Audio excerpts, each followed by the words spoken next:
Ang masamang babae. Minsan dumungaw ako sa bintana ng aming bahay. Nakakita ako ng mga kabataang lalaki na wala pang muwang sa buhay. Isa sa kanila ay talagang mangmang.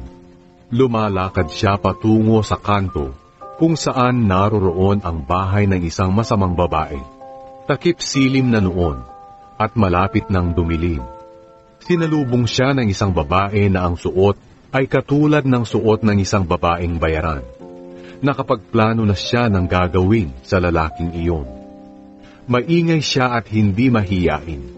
Hindi siya nananatili sa bahay. Madalas siyang makita sa mga lansangan, mga kanto at mga plaza. Paglapit ng lalaki ay agad niya itong hinalikan at hindi nahiyang sinabi, "Tinupad ko na ang pangako kong maghandog. At may mga sobrang karne doon sa bahay na mula sa aking inihandog. Kaya hinanap kita, at mabuti naman nakita kita. Sinapinan ko na ang aking higaan ng makulay na telang galing pa sa Ehipto.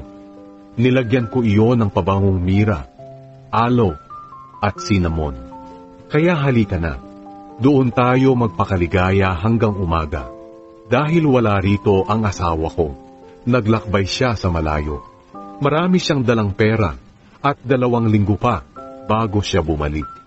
Kaya naakit niya ang lalaki sa pamamagitan ng kanyang matatamis at nakakaakit na pananalita. Sumunod agad ang lalaki na parang bakang hinihila papunta sa katayan o tulad ng isang usa na patungo sa bitag.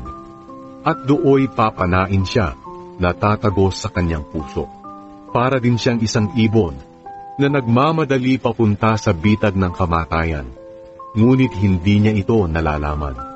Kaya mga anak, pakinggan ninyong mabuti ang aking mga sinasabi. Huwag kayong paaakit sa ganyang uri ng babae, at huwag ninyong hayaan na kayo'y kanyang iligaw.